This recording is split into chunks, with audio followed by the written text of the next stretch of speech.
This is 2019, the year in review. I'm Dennis Daly on the Shrevekman Radio Network.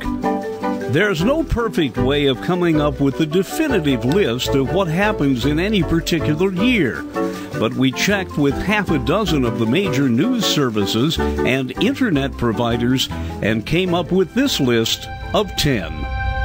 2019 saw more quakes and fires in California. Some of the most devastating fires in recorded history hit during the last year, and there were several earth-shattering quakes. The biggest quakes of the year were said to have affected 24 different fault lines. Earthquakes that started in Ridgecrest in July have been ongoing. The researchers still await the big one. The business world reeled when Equifax said it had had a data breach of personal information involving 150 million people. Equifax said it had made a groundbreaking settlement. It's one of the largest consumer credit reporting agencies. The company was forced to pay people affected by the breach. It happened again in 2019. Millions of people felt the impact of a government shutdown. The federal government shutdown of 2019, which actually had started in the latter days of 2018, was the longest in American history. Government buildings and parks sported signs saying, "Closed." President Trump wanted to hold the State of the Union address on his date, but House Speaker Nancy Pelosi told him she was the boss and delayed the event. Many experts feel the shutdown, which caused so much suffering, will be another part of President Trump's dark legacy. While Americans were watching what they usually watch, one of the most horrific stories of the year went largely unnoticed. The nation of Sri Lanka was shaken to its core by a series of brutal attacks. During the year, the attackers left more than 250 dead and 5,000 wounded. Bombs exploded in churches, hotels, and other areas during Easter time in 3 cities. The Christian community was targeted. But there was also violence here at home, continuing, seeming unabated despite calls for action. One of the best remembered of the senseless gun attacks happened in El Paso.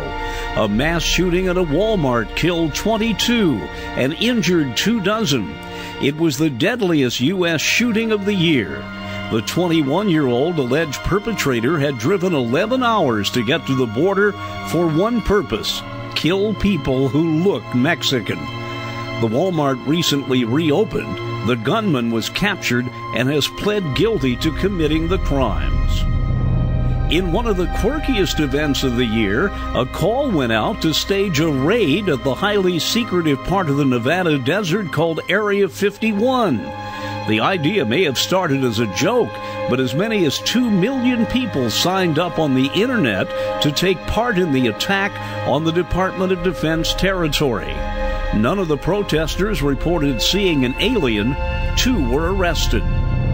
In an international story Americans did follow, in April, media focused on the iconic Notre Dame Cathedral in Paris. Flames engulfed the world-famous building. Most of the roof and spire were destroyed by the time it was extinguished. Cries for help went out on social media. The president of France vowed to rebuild. Then a debate raged on just how the rebuilding should look. It was one of the deadliest hurricanes ever. Hurricane Durian, the most intense cyclone to ever hit the Bahamas, lingered there, destroying thousands of homes before heading to the American coastline. It packed winds of 185 miles an hour, literally laying flat much of the Bahamas and leaving 100,000 people homeless. The U.S. and eastern Canada were hit, but by that time Durian had become a rain machine. Damage to coastal tourist communities was severe. Early in 2019, the President and Congress had again sparred over the construction of a border wall. But then the focus changed as people started calling for the President's impeachment. Then the whistleblower report, and things really got into gear. Finally, House Speaker Nancy Pelosi sent a simple message to the White House, stating that impeachment proceedings had begun. On the night of December 18, 2019, President Trump was impeached on 2 counts by a majority of the House of Representatives. Everything now goes to the Senate. 2019, the year in review. I'm Dennis Daly on the Shrevekman Radio Network. This is the Shrevekman Radio Network, your network for the 1988 Winter Olympics.